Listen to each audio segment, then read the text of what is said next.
Y otro de los temas que queríamos charlar, Sí. estamos muy de la cultura esta semana. Cultura, historia, Y libros. vamos a hablar de la historia en historieta. A ver. ¿Qué es esto?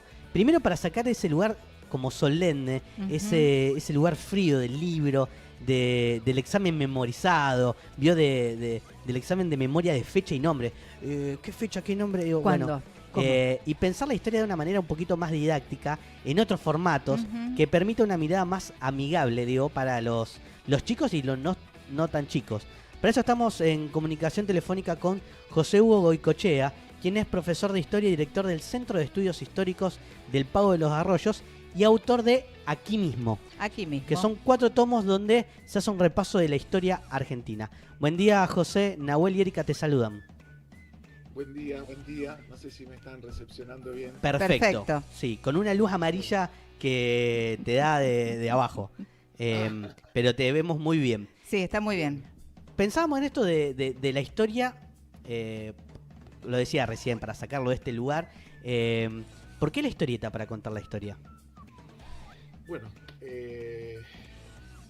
ante todo, soy docente, bueno, hoy jubilado, ¿no? Pero docente dedicado a la formación, Claro. Ujú. la formación en el nivel terciario, preocupado, como ustedes dijeron, Ujú. de que, bueno, la historia sea solo eso, una sucesión sucesiva de sucesos que suceden sucesivamente. Ah, Y que, bueno, que en realidad termina siendo cronología, no historia, ¿no? Porque en todo caso, con esta propuesta nosotros ponemos en discusión qué es la historia, ¿no? Porque la historia de los manuales, la historia escolar termina siendo, o de las efemérides terminan siendo eso, cronología. Claro. claro. Del tiempo disociado del espacio, disociado de las territorialidades y por lo tanto pérdida de identidades. Es decir, es una fotografía disociada de los intereses y las demandas de quienes de pronto la reconstruyen, porque en todo caso también está en juego esta idea de que la historia no es la realidad, sino es una construcción subjetiva, particular, de un determinado tiempo y indeterminado. Por lo tanto, habría que hablar de historias Claro. y no de la historia. Bueno, y nosotros desde la historieta generamos esa otra versión que transita, un poco escuché la entrevista anterior, transita en que dialogue con el arte, porque vemos y concebimos al arte como la forma de revolucionar el pensamiento.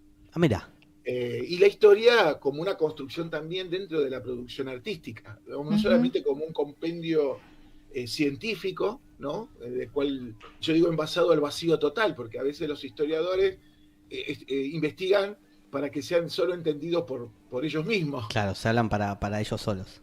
Exacto. Y como, bueno, como docente que media entre el saber científico y las demandas y necesidades de los pibes y las pibas, bueno, entonces evidentemente surge esta necesidad de encontrar en la familia de las historias la historieta, porque en todo caso no se la llega a ver como ese nexo, ese vínculo entre ese conocimiento tan complejo, Claro. pasado para colmo, ¿no? Donde los chicos les cuesta en todo caso viajar, viven el presente de una manera muy, muy directa, muy dinámica, y se encuentran con un pasado pintado, esa representación teórica, cronológica, y bueno, evidentemente que yo digo que ese contenido está muerto. La historieta pretende darle vida a ese Claro. contenido. Incluso hacer Bien. un mix vos en estos tomos, porque tenés mucho de viñeta, mucho de historieta clásica, y tenés también una parte de... Hay biografía, historias Claro. de vida, bueno, hay textos informativos, te digo porque, como vos decías, pensado en la formación de los docentes, en otras entradas, en otros recursos, en vincular con el arte y demás, pero yo los he llevado a la escuela, a algunos de los tomos que tengo, y la verdad que, primero ponerlos a disposición. Así es. Te digo que hice la experiencia de dejarlos en biblioteca bien a la mano y ha circulado. porque primero que es un formato que a ellos les resulta atractivo, les resulta posible, porque el texto mucho los asusta, pero después se dan cuenta que el contenido los atrae, que acompañado con estas otras entradas, en particular me gusta mucho la historia que recoges del negro moricante, me parece que para trabajar algunas cuestiones es fundamental, y te quería consultar sobre esto, sobre el contenido además que se trabajan en estos 4 tomos, y de ahí el título, aquí mismo, ¿qué historias y qué contenidos, qué periodos, qué procesos recoge? Bueno, ahí ya también hacemos otro planteo, Uh-huh. a mi entender, el equipo lo ve así como revolucionario, es decir, no contar una historia eurocentrada, Claro. no contar una historia europorteña, porque Buenos Aires en esta disputa política e ideológica impuso en su lógica una currícula, un compendio una estructura de contenidos. Y el desafío es pensarlo desde el locus regional. Nosotros Uh-huh. estamos parados en el Pago de los Arroyos, sur de la provincia de Santa Fe, clave escenario de todos los conflictos en todo momento histórico, desde Sí. la llegada de Garay, de Gaboto, justamente en Santi Spíritu, en Puerto Gaboto, un mojón del colonialismo en nuestra región. Tenemos la batalla de San Lorenzo, el tránsito de Belgrano hacia la campaña del Paraguay. El Pago de los Arroyos es el hinterland que integra Uh-huh.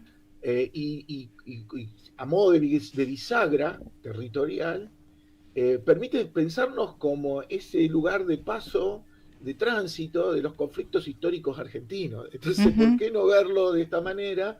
Siendo nosotros parte de este espacio y viendo que gran parte de todos estos acontecimientos que se ven reflejados en nuestra región tienen impacto en la lectura de nuestra realidad. Es decir, Claro. sería Sí. imposible comprender lo que nos está pasando hoy como Exacto. argentinos, sobre todo en el contexto eleccionario, Bueno, ¿no? eso lo decimos siempre Sí. de la historia, para pensar, leer la historia para repensar el presente siempre. No, y en esto que decís, nuestra región como un hinterland, pensando también en la historia del río. En todo lo El que río, mencionaste está presente el río Paraná. el río es, a nuestro entender, el río Paraná, la columna vertebral, el eje geopolítico, Uh-huh. estratégico para comprender este tránsito de cómo la exterioridad europea moldea nuestro diseño Claro. de país y cómo nosotros terminamos enquistados en esta lógica extractivista. Les estaba escuchando, ¿no? Es decir, Uh-huh. poder plantearnos que el paso del Camino Real por el Arroyo del Medio hacia el Alto Perú, hacia Potosí, se corresponde con la hidrovía Claro. y el tránsito de la extracción del modelo sojero al modelo de la plata potosina, digamos, al Uh-huh. punto que, a ver, yo siempre esto lo digo, se generan con estas estrategias muchas metáforas, y Uh-huh. ustedes saben que con las metáforas se hace comprensible mucho los chicos y los jóvenes. Un alumno una vez, en función de esto, de pensar la hidrovía Sí. y hacer este análisis con el Camino Real en la etapa colonial, planteó como cuestión, profe, me dijo, deberíamos cambiar el nombre de Argentina, porque si Uh-huh. Argentina es de Argentum, Uh-huh. plata, hoy nos tendríamos que llamar Sojantina. Ah, mira. Impresionante. Bueno, pero ahí está ahí ese comentario de ese alumno muestra que el conocimiento, es decir, que se apropió. No repitió fechas, nombres, no memorizó, sino que se Exacto. hizo, problematizó y lo Exacto. volcó al presente, que es finalmente el objetivo que tiene el Yo conocimiento ya histórico. gané ahí. Los profes, se te infla el pecho ahí. Ah, sí, sí, sí. Obviamente que yo después de eso hago un ritual, una especie de ritual, y les digo 10, 10, 10, 10, 10, y Sí, todos salen sí. como si fuese, ¿no? Como si estuviéramos ganando un verdadero mundial del pensamiento, ¿no? Y es que Sí, yo siempre digo que las ciencias sociales, la historia en particular, nosotros no tenemos un laboratorio con el cual experimentar, es decir, probar cuándo funciona, si agregamos esto. Nuestro laboratorio es el salón, es el aula, son las lecturas, son las reflexiones, son las interrogaciones, y en eso, en compartir, en hacer posible, en brindar y el brindarse a estas experiencias, es nuestro laboratorio. Por eso que es tan interesante esta forma que toma la colección aquí mismo, que las tengo acá. Mira, ahora me saco un ratito de esto que las voy a ir mostrando. Bueno. Mira, ahí están las... Mira. Qué bueno. Perfecto. Qué bueno. Ahí están los dos tomos. Sí. Son 4 en total. Que haces un recorrido por distintas partes. Hay uno que es exclusivo de Santa Fe. ¿Vos venís del palo de la historieta? No, mira, yo de chico leí historietas, Sí. pero bueno, una cercanía en su momento con el 2008, con Max Aguirre. Claro, sí. Bueno, ahí en realidad nace la idea, cuando yo le empiezo a contar las cosas que, en torno a por qué Villa Constitución se llama Villa Constitución, se llama así. Bueno, pero me dijo Max, esto es para hacer un libro de historietas. Y bueno, entonces ahí partió incursionar con este recurso. El tomo 1 aborda como epicentro la problemática de Pavón. Nosotros sí, clave. rompemos con esa visión también cronológica de partir por etapas. Cuestionamos de alguna manera también la lógica de etapas, y si bien hay un orden cronológico en los 5 tomos general, cada uno de esos tomos viaja por diferentes momentos temporales. Por ejemplo, cuando vos decís de Moricante, con la Guerra del Paraguay viajamos a la etapa colonial, claro. y trabajamos sobre la esclavitud negra, porque bueno, es el caso del negro Moricante, un soldado nicoleño, un soldado conmovedora la historia. Claro, que formó parte del batallón 508 de San Nicolás, que aportó al ejército de Mitre en la batalla de Paraguay, y bueno, y que resulta ser un poco, siendo casi diríamos, ¿no? Si no fuese por esta historieta, un anónimo, sí. un soldado anónimo de la patria, cuenta esta salvajada, ¿no? Esta idea de esta civilización bárbara. Sí. Que se muestra como tal, como civilización, pero que pone a los negros como esclavos militarizados, víctimas, primero de haber soportado la esclavitud en su momento, y como descendientes ya criollos, podríamos decir afros argentinos, dar la vida por la patria, ¿no?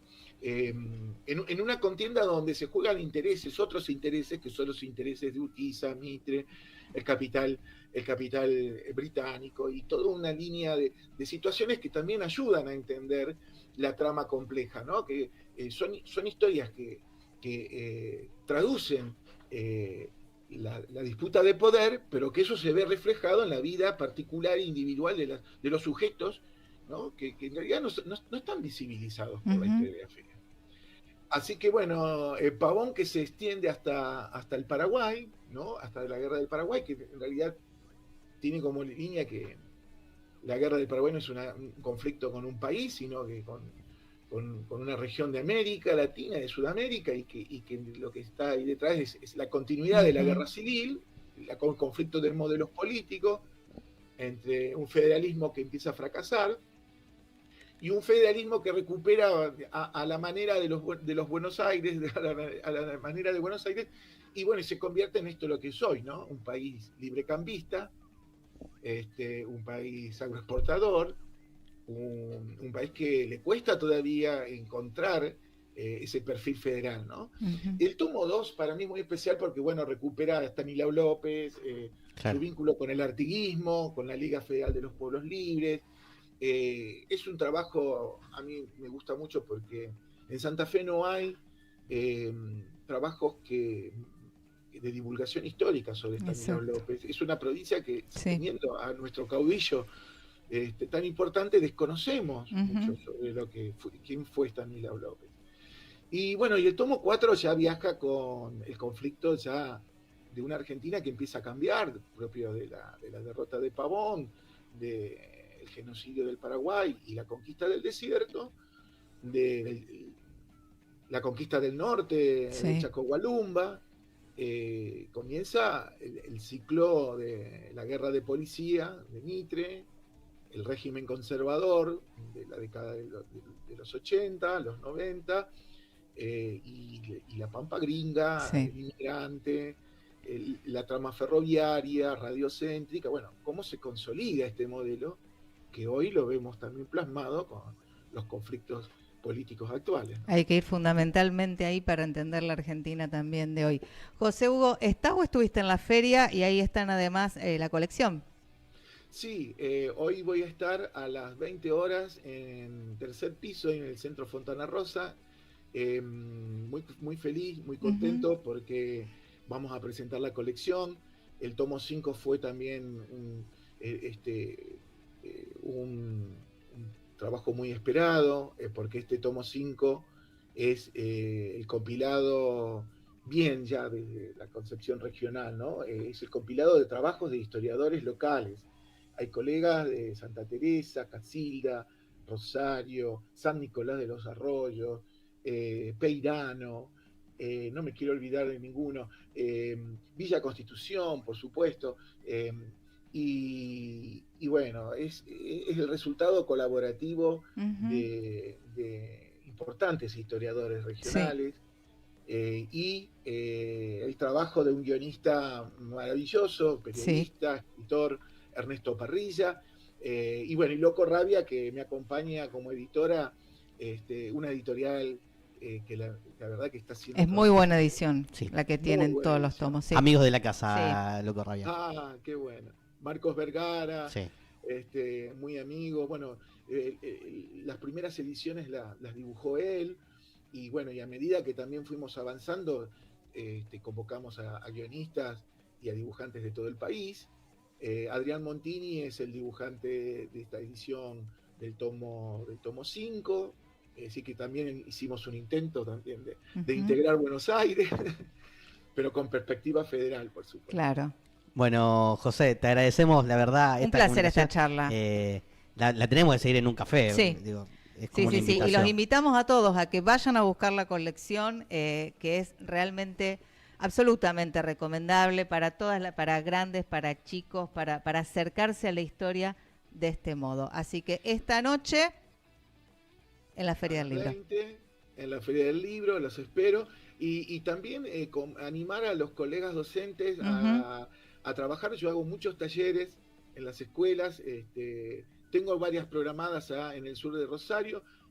Talleres que, bueno, juegos de simulación y estrategias que van vinculadas con la historieta, que, bueno, hacen que el contenido que está muerto, eso es un concepto, se convierta en contenido vivo y nos atraviese como parte de ese proceso de construcción histórica. Excelente, bueno, te agradecemos enormemente. Gracias, un abrazo. Un abrazo enorme. Muchas gracias. Gracias. Bueno, así pasó José Hugo Goicoechea. No es el arquero de la selección, pero te ataja la historia también de una manera impresionante. La verdad, profe de historia, director del Centro de Estudios Históricos del Pago de los Arroyos y autor de lo que decíamos aquí mismo. Salieron 4 tomos, hoy se presenta el 5º, la verdad en exclusiva. Y la importancia, como decimos siempre, de repensar la historia, en verdad, pensar la historia o recorrer la historia para repensar el presente. Y entender. Y hacía un recorrido, la verdad que... Vos viste cómo se enlazó con la entrevista anterior, con el tema que veníamos hablando, con la región en la que estamos, con la llamada hidrovía. Viene muy cultural. Le mandamos un abrazo a los amigos de Loco Rabia, que es la editorial. Sí. También la importancia de, en estos momentos donde hay una gran crisis editorial, donde generalmente...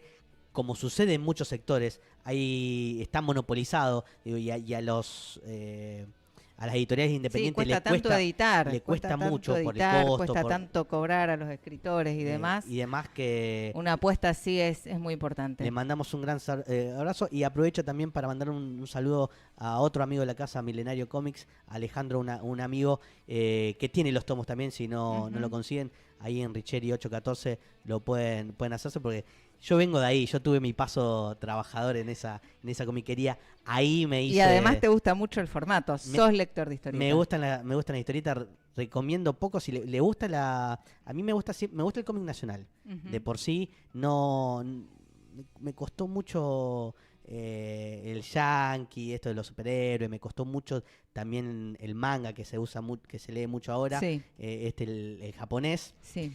Recomiendo el Sueñero de Brescia y de Oestergel todo, el Eternauta. Hay uno muy interesante también para recorrer la historia. Es impresionante para ver la implicancia de Inglaterra en Argentina, Latinoamérica y el imperialismo, 450 años de guerra. Impresionante para entender el sometimiento, digo, de nuestro país y cómo Inglaterra viene perforando los intereses nacionales desde antes que se cree Argentina, desde antes que esté constituida como país. Ya desde ahí Inglaterra está Ahí, presente, está metiéndose. bastante presente.